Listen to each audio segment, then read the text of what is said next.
नमस्कार साथियों, आपका हमारे YouTube चैनल द एजुकेशन पर हार्दिक स्वागत है। आज के इस सेशन में हम हिंदी साहित्य और व्याकरण संबंधित महत्वपूर्ण प्रश्नों को हल करेंगे, जो बिहार शिक्षक भर्ती बीपीएससी टीआरई 3 2024 टीजीटी पीजीटी के दृष्टिकोण से बेहद उपयोगी क्लास होगी।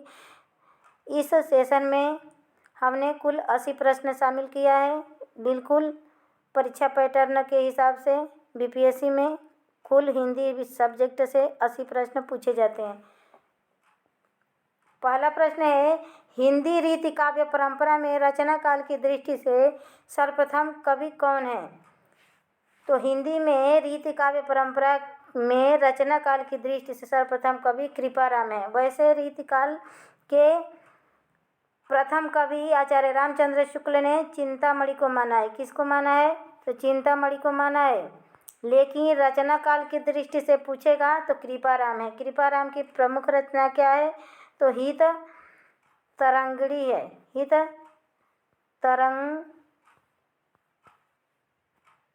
तरंगिणी है। तुलसी गंग दो भय सुकवियन के सरदार, इस पंक्ति के रचनाकार कौन है? तो भिखारी दास है। भिखारी दास की प्रमुख रचना क्या है? तो काव्य निर्णय है। काव्य निर्णय भिखारी दास की प्रमुख रचना है। हित तरंगिणी किसकी रचना है? तो कृपाराम की है। तो हित तरंगिणी नामक रचना किस छंद में लिखा गया है? तो दोहा छंद में लिखा गया है। नरोत्तम दास का जन्म कहाँ हुआ है? तो नरोत्तम दास का जन्म सीतापुर जिले के बाड़ी नामक कस्बे में हुआ है। और नरोत्तम दास की प्रमुख रचना क्या है? तो सुदामा चरित है। सुदामा चरित है। इसकी कई सारी पंक्तियाँ भी पूछ ली जाती है पेपर में। इसकी प्रमुख पंक्ति है कि देखी सुदामा की दीन दशा, करुणा करके करुणा निधि रोए, पानी परत को हाथ छुयो नहीं, नैनन के जल से पग धोए। राणा रासो ग्रंथ किसका है? राणा रासो ग्रंथ किसका है? तो दयाराम का ग्रंथ है राणा रासो। डिंगल भाषा, क्वेश्चन नंबर 6 है, डिंगल भाषा में रचित ग्रंथ रणमल छंद। रणमल छंद किस भाषा में लिखा गया है? तो डिंगल भाषा में लिखा गया है। किसकी रचना है? तो श्रीधर पाठक की है। डिंगल और पिंगल दो प्रकार की शैली होती है, जिसे कहीं कहीं भाषा भी मान लिया गया है। तो देखिए, अपभ्रंश मिश्रित, अपभ्रंश मिश्रित ब्रज भाषा। ब्रज भाषा क्या होता है? तो यह पिंगल कहलाता है। पिंगल कहलाता है, पिंगल शैली। और अपभ्रंश मिश्रित राजस्थानी भाषा, अपभ्रंश मिश्रित राजस्थानी भाषा, अपभ्रंश मिश्रित राजस्थानी भाषा डिंगल कहलाती है। सवैया छंद में कृष्ण लीला का ज्ञान करने वाले प्रथम कवि कौन है? तो सैयद इब्राहिम है। सैयद इब्राहिम किसका मूल नाम है? तो रसखान का है। रसखान का मूल नाम क्या है? सैयद इब्राहिम है। क्वेश्चन नंबर 8 है, अष्टयाम रचना का वर्ण विषय क्या है? तो अष्टयाम रचना कृष्ण की दिनचर्या का वर्णन किया गया है इस रचना में। और इसके रचनाकार कौन है? तो रसखान है। एक अष्टयाम ये नाभादास की भी रचना है। नाभादास की भी रचना है। और एक अष्टयाम देव कवि ने भी लिखा है। लेकिन पेपर में पूछेगा तो किसी एक कवि का ही नाम देगा। नाभादास ने भी अष्टयाम की रचना किया है, रसखान ने भी और देव ने भी। ध्वनि गुण कितने माने गए हैं, उनका वर्णन करो। तो ध्वनि गुण 4 माने गए हैं। पहला क्या है? मात्रा होता है, दूसरा स्वर होता है, तीसरा आघात होता है, और चौथा क्या होता है? वृत्ति होता है। जीभ की स्थिति के आधार पर स्वरों को अविभाजन होता है। तो जीभ की स्थिति के आधार पर स्वर अग्र स्वर होते हैं, पश्च स्वर होते हैं और मध्य स्वर होते हैं। 3 प्रकार के होते हैं। जीभ की स्थिति, मानिए जीभ है तो तो यह जीभ के आगे का भाग अग्र स्वर कहलाता है, अग्र स्वर, बीच में का मध्य और लास्ट का पश्च स्वर। तो मध्य में सिर्फ अ आता है और अग्र में ए और छोटी बड़ी अग्र स्वर, बाकी सारे पश्च स्वर में आते हैं। तो कितना होता है देखिए, यहाँ लिखा नहीं गया है। एक मध्य स्वर भी होता है, मध्य स्वर भी होता है। जीव की स्थिति के आधार पर स्वर कितने प्रकार के होते हैं? तो 3 प्रकार के होते हैं, अग्र, मध्य और पश्च। मुख विवर के आधार पर स्वरों का विभाजन कितने प्रकार से किया गया है? तो 4 प्रकार से किया गया है। कितने प्रकार से किया गया है? तो मुख विवर माने खुलने के आधार पर, मुख के खुलने के आधार पर स्वरों का विभाजन कितने प्रकार से किया गया है? तो 4 प्रकार से। पहला है संवृत स्वर, दूसरा है अर्ध संवृत स्वर, तीसरा है विवृत स्वर और चौथा है अर्ध विवृत स्वर। जो पूरा खुल जाए वह विवृत स्वर कहलाता है, जो थोड़ा कम खुले वो अर्ध विवृत, और जो खुले नहीं संवृत, और जो थोड़ा थोड़ा खुले वह अर्ध संवृत। होठ की स्थिति के आधार पर स्वरों का विभाजन कितने प्रकार से होता है? तो होठ की स्थिति के आधार पर स्वरों का विभाजन 2 प्रकार के होता है, एक अवृतमुखी और एक वृतमुखी। अवृतमुखी अ ई ए ई, अवृतमुखी अ ई ए ऐ है, और वृतमुखी क्या है? आ ओ और ऊ है। क्वेश्चन नंबर 13 है, मजिस्ट्रेट ऑपरेशन कॉलरा कैंसर किस भाषा के शब्द हैं? तो मजिस्ट्रेट, ऑपरेशन कॉलरा और कैंसर यह सब अंग्रेजी भाषा के शब्द हैं। कपास, खाज, खोदना, गीध यह किस प्रकार का शब्द है? तो तद्भव शब्द है। हिंदी भाषा में जो संस्कृत के आए हुए शब्द चेंज हो जाते हैं, बदल का प्रयोग किए जाते हैं, उन्हें तद्भव शब्द कहते हैं, और जो ज्यों का त्यों प्रयोग में लाए जाते हैं उसे तत्सम शब्द कहते हैं। खाति, छुरिका, छेदकी, जागरण यह कैसा शब्द है? तो तत्सम शब्द है। क्वेश्चन नंबर 16 है, मनोविकार को सूचित करने वाले शब्दों को क्या कहते हैं? मनोविकार को सूचित करने वाले शब्दों को क्या कहते हैं? तब विस्मयादि बोधक शब्द कहते हैं।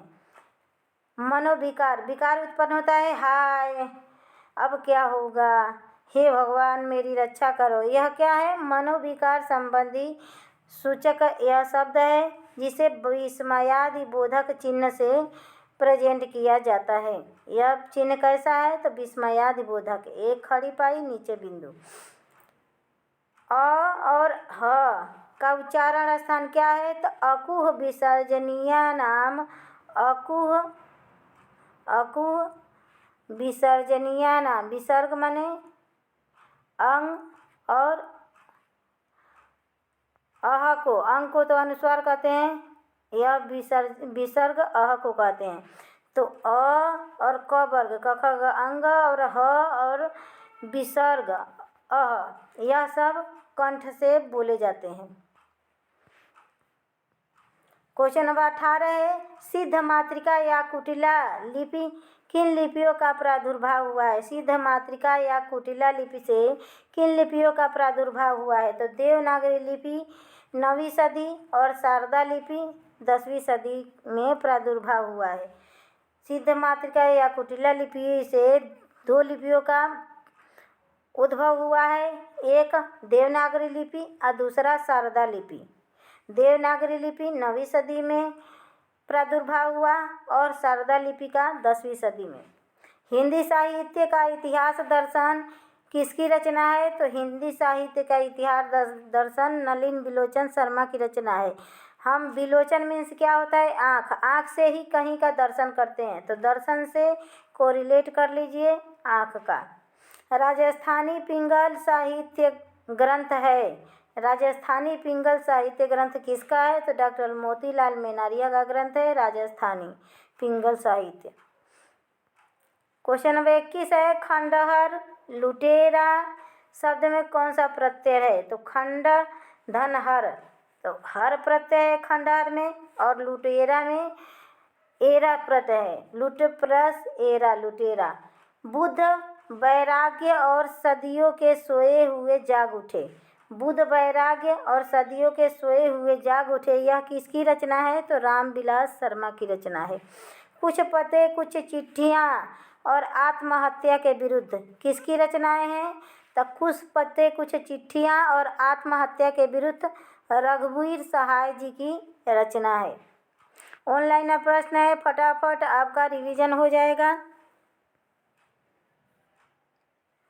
सहजता के कवि किससे कहा जाता है? सहजता के कवि किस कवि को कहा जाता है? तो भवानी प्रसाद मिश्र को सहजता का कवि कहा जाता है। शमशेर मूड से के कवि हैं, किसी विजन के नहीं, यह कथन किसका है? तो यह कथन शमशेर बहादुर सिंह के बारे में मलयज का है, और इन्हें मूडसा का कवि शमशेर बहादुर सिंह को कहा जाता है। शमशेर को अंतःस्थल का विप्लव किसने कहा? तो निर्मला जैन ने शमशेर बहादुर को अंतःस्थल का विप्लव कहा। क्वेश्चन नंबर 28 है, ज्ञान गर्भ फैंटेसी द्वारा सार रूप में जीवन की पुनर्रचना करता है। ज्ञान गर्भ फैंटेसी द्वारा सार रूप में जीवन की पुनर्रचना करता है। फैंटेसी से संबंधित यह परिभाषा किसका है? तो मुक्तिबोध का है। रसनिधि सागर और हिंडोला और रतन हजारा किसकी रचना है? यह तीनों रसनिधि सागर, हिंडोला, रतन हजारा किसकी रचना है? तो रसनिधि की है। और रसनिधि का मूल नाम क्या है? तो रसनिधि का मूल नाम पृथ्वी सिंह है। क्या है रसनिधि का मूल नाम? तो पृथ्वी सिंह है। पटाखा, तहस नहस, खर्राटा किस भाषा का शब्द है? तो पोस्तो भाषा का शब्द है। पटाखा, तहस नहस और खर्राटा। कूपन अंग्रेज किस भाषा का शब्द है? तो कूपन और अंग्रेज फ्रेंच भाषा का शब्द है। रा के की किस विभक्ति का संबंध है?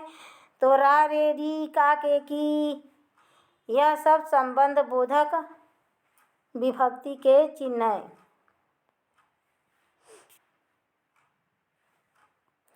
क्वेश्चन नंबर 33 है, राजेंद्र प्रसाद द्वारा गठित राजभाषा आयोग में कुल कितने सदस्य थे? तो राजेंद्र प्रसाद द्वारा गठित राजभाषा आयोग में कुल 21 सदस्य थे। बिचौली, थरेली, लासी, सिराइकी, लाड़ी, यह बोलियाँ किस भाषा की है? तो सिंधी भाषा की यह सब बोलियाँ है। बिलोची, थरेली, लासी, सिराकाई, लाडी, यह सब बोलियाँ सिंधी भाषा की है।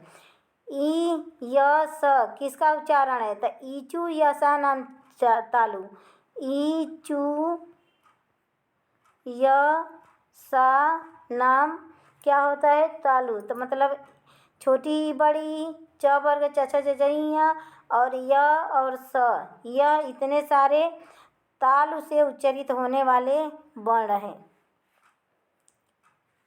क्वेश्चन नंबर 36 है, जिन ध्वनि चिन्हों द्वारा मनुष्य परस्पर विचार विनिमय करता है उसको समष्टि रूप में भाषा कहते हैं। भाषा की यह परिभाषा किसका है?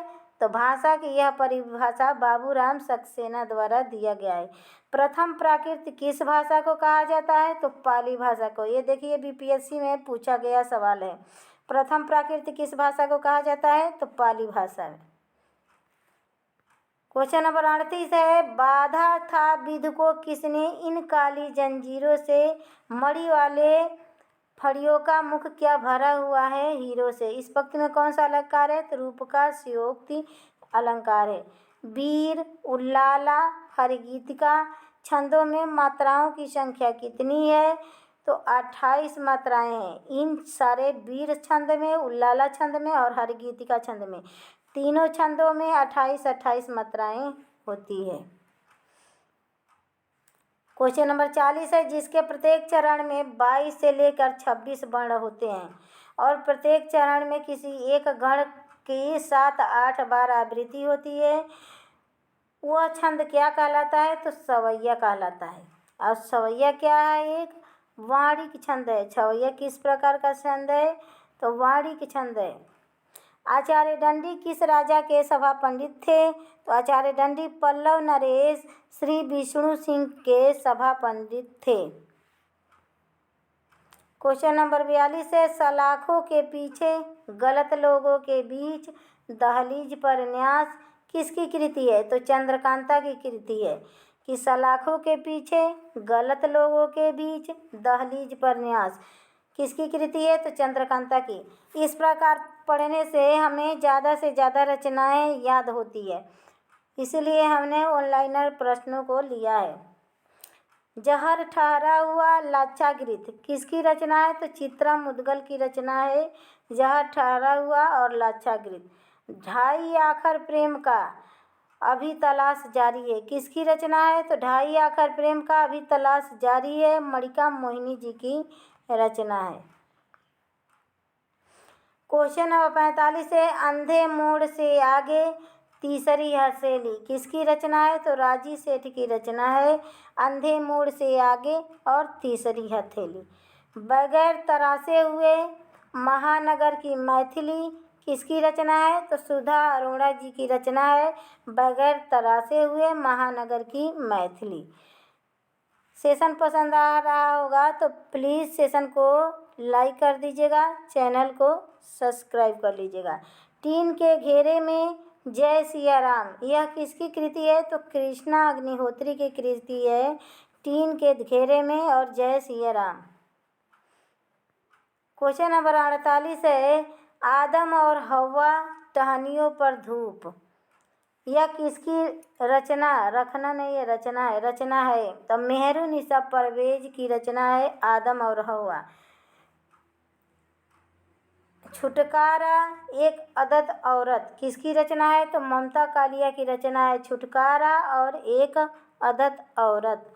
राजेंद्र यादव, मोहन राकेश, कमलेश्वर किस वाद से जुड़े हैं? तो यह तीनों नई कहानी से जुड़े हैं। किससे जुड़े हैं? तो नई कहानी से। क्वेश्चन नंबर 51 है, सक्रिय कहानी के प्रयोगकर्ता कौन है? तो राकेश बस हैं। सक्रिय कहानी के रचनाकार कौन है? सक्रिय कहानी के प्रयोगकर्ता तो राकेश वत्स हैं। सचेतन कहानी के प्रयोगकर्ता कौन है? तो महीप सिंह हैं। दो बाके इंस्टॉलमेंट किसकी रचना है? तो यह दोनों रचनाएं भगवती चरण वर्मा की है। दो बाके और इंस्टॉलमेंट।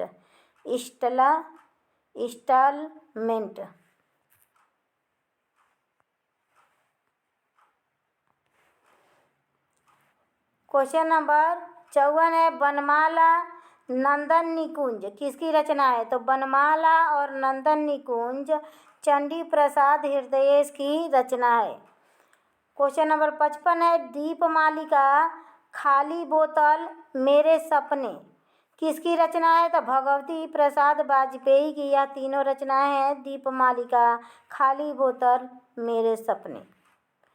क्वेश्चन नंबर 56 है, दिवाली और होली और रोमांटिक छाया यह किसकी रचना है? रोमांटिक छाया और दिवाली और होली तो यह हीलाचंद जोशी जी की रचना है।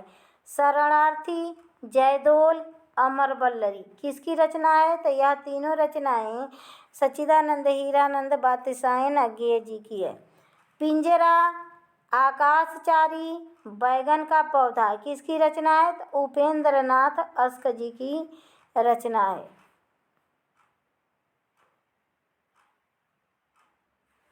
क्वेश्चन नंबर 59 है, चॉकलेट, शैतान मंडली, इंद्रधनुष किसकी रचना है? तो पांडे बेचन शर्मा उग्र जी की रचना है चॉकलेट, शैतान मंडली जिसकी है शैतान। इसको याद कैसे करेंगे? तो शैतान मंडली, बच्चे की मंडली कैसी होती है? तो शैतान होती है और शैतान बच्चे चॉकलेट के तरफ ज़्यादा भागते हैं और इंद्रधनुष को देखते हैं और यह सब और बच्चे उग्र भी होते हैं। तो पांडे बेचन शर्मा उग्र की रचना है चॉकलेट, शैतान मंडली और इंद्रधनुष। मुक्ति मार्ग, सवा शेर गेहूँ किसकी रचना है? तो मुंशी प्रेमचंद्र की है। भिक्षुक राज, अम्बपाली कहानियाँ किसकी है? तो चतुरसेन शास्त्री जी की कहानियाँ है, भिक्षुक और अम्बपालिक। क्वेश्चन नंबर 62 है, एक पंखुड़ी की तेज झाड़। एक पंखुड़ी की तेज धार से किस विधा की रचना है? तो यह एक उपन्यास है, एक पंखुड़ी की तेज धार। और किसका उपन्यास है? तो शमशेर सिंह नरूला का उपन्यास है। शरद ऋतु, टूटते बिखरते लोग किसकी रचना है? तो योगेश कुमार की रचना है शरद ऋतु और टूटते बिखरते लोग। क्वेश्चन नंबर 64 है, गठरी उपन्यास 1986 किस लेखक द्वारा लिखा गया है? तो इसका प्रकाशन काल क्या है? 1986 है गठरी नामक उपन्यास का, और यह प्रयाग शुक्ल जी का उपन्यास है गठरी। सम्मोहन उपन्यास के लेखक कौन है? तो सम्मोहन किस विधा की रचना है? तो उपन्यास विधा की रचना है। और सुदर्शन चोपड़ा जी का उपन्यास है लौटती लहरों की बांसुरी। इसका प्रकाशन वर्ष क्या है? 1964। 1964 में प्रकाशित उपन्यास लौटती लहरों की बांसुरी किसका है? तो भारत भूषण अग्रवाल जी का यह उपन्यास है। क्वेश्चन नंबर 66 है, एक प्यासा तालाब उपन्यास किस रचनाकार का है? ये भी उपन्यास विधा की रचना है, एक प्यासा तालाब। तो श्याम व्यास जी का उपन्यास है एक प्यासा तालाब। औचित्य विचार चर्चा सुवृत्त तिलक किसकी रचना है? तो क्षेमेंद्र के है। क्षेमेंद्र औचित्य संप्रदाय के प्रवर्तक आचार्य हैं। क्षेमेंद्र के शिक्षा गुरु कौन है? तो क्षेमेंद्र के शिक्षा गुरु अभिनव गुप्त हैं। अभिनव गुप्त ने अभिव्यक्तिवाद की रचना की, अभिनव गुप्त। क्वेश्चन नंबर 70 है, आनंदवर्धन किस राजा के सभा पंडित थे? तो आनंदवर्धन कश्मीर के राजा अवंती वर्मा के सभा पंडित थे आनंदवर्धन। और आनंदवर्धन ध्वनि संप्रदाय के प्रणेता हैं। ध्वनि संप्रदाय के प्रणेता संप्रदाय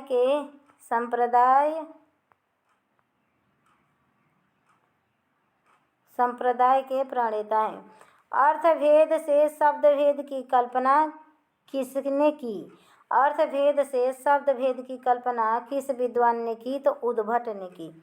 वक्रोक्ति को सादृश्य मूलक लक्षण किसने माना है? तो आचार्य बामन ने वक्रोक्ति को सादृश्य मूलक रचना माना है। समग्र अलंकारों को उपमा का प्रपंच किसके द्वारा माना गया? तो समग्र अलंकार को उपमा का प्रपंच मानने वाले विद्वान आचार्य बामन है। क्वेश्चन नंबर 74 है, भरत मुनि द्वारा लिखित नाट्य शास्त्र में कितने श्लोक हैं? तो भरत मुनि द्वारा लिखित नाट्य शास्त्र में कुल 5000 श्लोक हैं। भामा द्वारा लिखित काव्यालंकार में अध्यायों को क्या कहा गया है? तो परिच्छेद कहा गया है। भामा द्वारा काव्यालंकार किसकी रचना है? तो आचार्य भामा की रचना है। और भामा का रचना को कहा गया, इस रचना में परिच्छेद कहा गया है अध्यायों को। और अलंकार संप्रदाय के प्रणेता आचार्य भामा है। तुलसी चरित किसकी रचना है? तो महात्मा रघुवर दास की रचना है तुलसी चरित। कविकुल कंठाभरण किसकी रचना है? तो दूल्हा कवि की रचना है कविकुल कंठाभरण। चिंतामणि त्रिपाठी का जन्म कहाँ हुआ? तो चिंतामणि त्रिपाठी का जन्म तिकवापुर में हुआ। और एक जन्म पूछता है देव कवि का, तो देव कवि का जन्म इटावा में हुआ। अध्यात्म रामायण किसकी रचना है? तो माधव दास चारण की रचना है अध्यात्म रामायण। कुमारमणि रचना किसका है? तो रसिक रंजन की रचना है कुमारमणि। तो आज का यह सेशन यहीं समाप्त हुआ। आशा है सेशन पसंद आया होगा। बिल्कुल बीपीएससी के तरह कुल 80 प्रश्न शामिल थे। तो प्लीज़ सेशन पसंद आया होगा, प्लीज़ सेशन को लाइक कीजिएगा, चैनल को सब्सक्राइब कीजिएगा। नमस्कार दोस्तों, धन्यवाद।